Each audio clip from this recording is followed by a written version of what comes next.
All right, welcome back. We're going to continue to do some more reading of The Lightning Thief.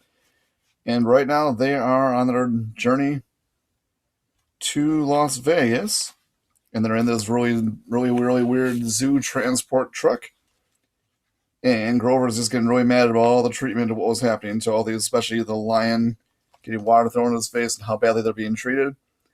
The trucker threw the antelope a squash-looking Happy Meal bag. He smirked at the zebra. "How you doing, Stripes? Least we'll be getting rid of you this step.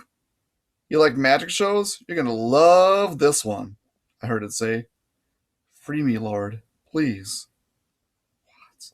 I was too stunned to react. There was a loud knock on the side of the trailer. The trucker inside with us yelled, "What do you want, Eddie?" A voice outside, must have been Eddie, shouted back, "Maurice, what'd you say? What are you banging for?" Outside, Ellie yelled, "What banging?" Our guy Maurice rolled his eyes. McKinley's doing that right now. And went back outside, cursing at Eddie for being an idiot.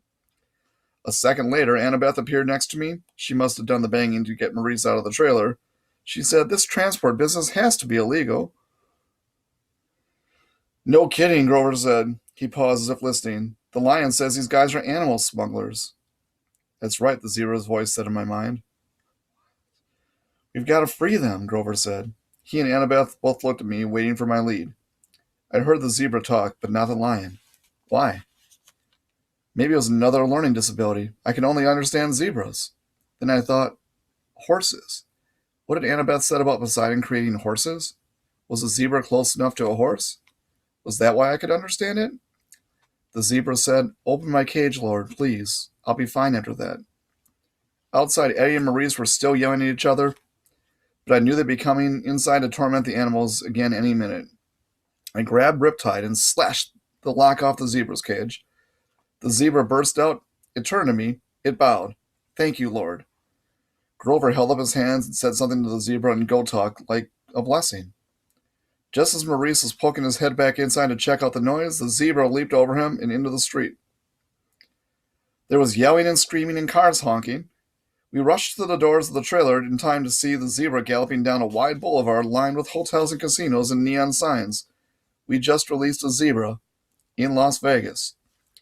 Maurice and Eddie ran after it with a few policemen running after them shouting, "Hey, you need a permit for that!" "Now will be a good time to leave," Annabeth said. "The other animals first," Grover said. I cut the locks with my sword. Grover raised his hands and spoke the same goat blessing he'd used for the zebra. "Good luck," I told the animals. The antelope and the lion burst out of their cages and went off together into the streets. Some tourists screamed. Most just backed off and took pictures. I can totally see that. Probably thinking it was some kind of stunt by one of the casinos. "Will the animals be okay?" I asked Grover. "I mean, the desert and all?" "Don't worry," he said. "I placed the satyr's sanctuary on them." Meaning they'll reach the wild safely," he said. "They'll find water, food, shade, whatever they need until they find a safe place to live." "Why can't you place a blessing like that on us?" I asked. "It only works on wild animals." "Oh, so it only would affect Percy." Annabeth reasoned. "Hey!" I protested. "Kidding," she said. "Come on, let's get out of this filthy truck." We stumbled out into the desert afternoon. It was 110 degrees, easy, and we must have looked like deep-fried vagrants, but everybody was too interested in the wild animals to pay much attention to us. We passed the Monte Carlo and the MGM, we passed pyramids, a pirate ship, and the Statue of Liberty, which was a pretty small replica, but still made me homesick. I wasn't sure what we were looking for, maybe just a place to get out of the heat for a few minutes, find a sandwich, a glass of lemonade, and make a new plan for getting west. We must have taken a wrong turn because we found ourselves at a dead end, standing in front of the Lotus Hotel and Casino. The entrance was a huge neon flower, the petals lighting up and blinking.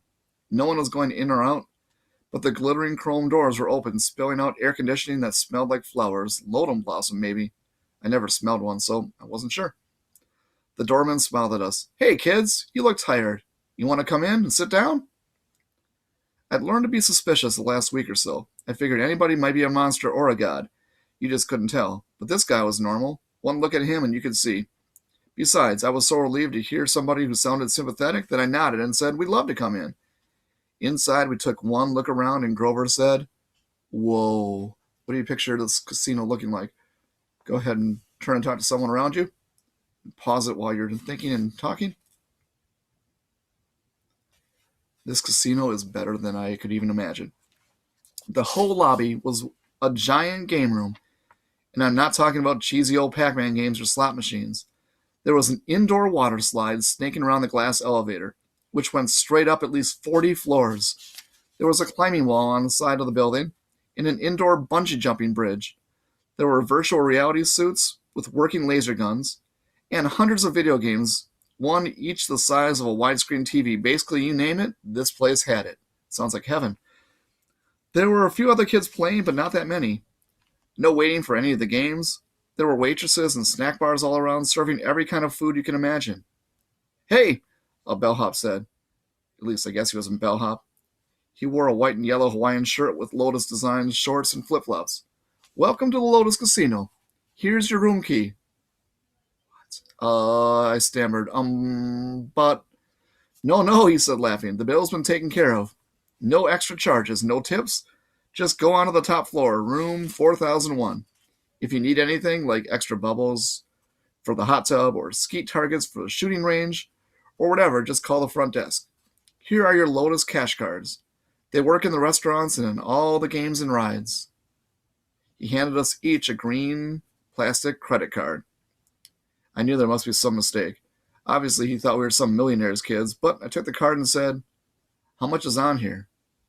His eyebrows knit together. "What do you mean?" "I mean, when does it run out of cash?" "Oh, you're joking. Hey, that's cool. Enjoy your stay." What? This is way too good to be true. We took the elevator upstairs and checked out a room. It was a suite with 3 separate bedrooms and bars stocked with candy, sodas, and chips, a hotline to room service, fluffy towels, and waterbeds with feather pillows, a big screen television with satellite and high-speed internet. The balcony had its own hot tub, and sure enough, there was a skeet shooting machine and a shotgun, so you could launch clay pigeons right over the Las Vegas skyline and plug them with your gun. I didn't see how that could be legal, but I thought it was pretty cool. The view over the strip and the desert was amazing, though I doubted we'd ever find time to look at the view with a room like this. "Oh, goodness," Annabeth said. "This place is sweet!" Grover said, "Absolutely sweet!" There were clothes in the closet, and they fit me. I frowned, thinking that this was a little strange. I threw Arias' backpack in the trash can. Wouldn't need that anymore. When we left, I could just charge a new one at the hotel store. I took a shower, which felt awesome after a week of grimy travel. You imagine not showering for a week. I changed clothes, ate a bag of chips, drank 3 Cokes, and came out feeling better than I had in a long time. In the back of my mind, some small problem kept nagging at me. If I'd had a dream or something, I needed to talk to my friends, but I'm sure I could wait. I came out of the bedroom and found that Annabeth and Grover had also showered and changed clothes. Grover was eating potato chips to his heart's content, while Annabeth cranked up the National Geographic channel. "All those stations," I told her. "And you turn on National Geographic? Are you insane? It's interesting." "I feel good," Grover said. "I love this place." Without his even realizing it, the wings sprouted out of his shoes and lifted him a foot off the ground, then back down again. "So what now?" Annabeth said. "Sleep?" Grover and I looked at each other and grinned. We both held up our green plastic Lotus cash cards. "Money! Playtime!" I said. I couldn't remember the last time I had so much fun. I came from a relatively poor family. Our idea of a splurge was eating out at a Burger King and renting a video. A 5-star Vegas hotel? Forget about it. I bungee jumped the lobby 5 or 6 times, did the water slides, snowboarded the artificial ski slope, and played virtual reality laser tag and FBI sharpshooter. I saw Grover a few times going from game to game. He really liked the reverse hunter thing, where the deer go out and shoot the rednecks. I saw Annabeth playing trivia games and other Brainiac stuff. They had this huge 3D sim game where you could build your own city, and you could actually see the holographic buildings rise on the display board. I didn't think much of it, but Annabeth loved it. I'm not sure when I first realized something was wrong. Probably it was when I noticed the guy standing next to me at VR sharpshooters, or virtual reality sharpshooters. He was about 13, I guess, but his clothes were weird. I thought he was some Elvis impersonator's son. He wore bell-bottom jeans and a red t-shirt with black piping, and his hair was permed and gelled like a New Jersey girl's on homecoming night. We played a great game of sharpshooters together, and he said, "Groovy, man. Been here 2 weeks, and the games keep getting better and better."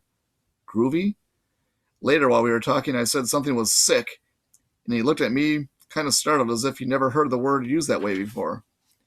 He said his name was Darren, but as soon as I started asking him questions, he got bored with me and started to go back to his computer screen. I said, "Hey, Darren." "What? What year is it?" He frowned at me. "In the game?" "No, in real life." He had to think about it. 1977. "No," I said, getting a little scared. "Really?" "Hey, man, bad vibes. I got a game happening." After that, he totally ignored me. I started talking to people, and I found out it wasn't easy. They were glued to the TV screen, or the video game, or their food, or whatever. I found a guy who told me it was 1985. Another guy told me it was 1993. They all claimed they hadn't been in here very long, a few days, a few weeks at most. They didn't really know, and they really didn't care. Then it occurred to me, how long have I been here? It seemed like only a couple hours, but was it? I tried to remember why we were here. We were going to Los Angeles. We were supposed to find the entrance to the underworld. My mother... For a scary second, I had trouble remembering her name. Oh, Sally. Sally Jackson. I had to find her. I had to stop Hades from causing World War III. I found Annabeth still building her city. "Come on," I told her. "We got to get out of here." No response. I shook her. "Annabeth!" She looked up annoyed. "What?" "We have to leave." "Leave? What are you talking about? I just got the towers." "This place is a trap." She didn't respond until I shook her again. "What?" "Listen, the underworld, our quest." "Oh, come on, Percy, just a few more minutes." "Annabeth, there are people here from 1977. Kids who have never aged. You check in and you stay forever." It sounds like Hotel California. "So," she asked, "can you imagine a better place?" I grabbed her wrist and yanked her away from the game. "Hey!" she screamed and hit me, but nobody seemed bothered looking at us at all. They were too busy. I made her look directly in my eyes. I said, "Spiders! Large, hairy spiders!" That jarred her. Her vision cleared. "Oh my gods," she said. "How long have we... I don't know. We got to find Grover." We went screaming and found him playing virtual deer hunter. "Grover!" we both shouted. He said, "Die, human! Die, silly, polluting, nasty person!" "Grover!" He turned the plastic gun on me and started clicking as if I was another one of those images on the screen. I looked at Annabeth, and together we took Grover by the arms and dragged him away. His flying shoes sprang to life and started tugging his legs in the other direction as he shouted, "No, I just got to a new level! No!" The Lotus bellhop hurried up to us. "Well, now, are you ready for your platinum cards?" "We're leaving," I told him. "Such a shame," he said. I got a feeling he really meant it. We'd be breaking his heart if we went. We just added an entire new floor full of games for platinum card members. He held out the cards and I wanted one. I knew that if I took one, I'd never leave. I'd stay here happy forever, playing games forever, and soon I'd forget my mom and my quest, and maybe even my own name. I'd be playing Virtual Rifleman and Groovy Disco with Groovy Disco Darren forever. Grover reached for the card, but Annabeth yanked his arm back and said, "No thanks."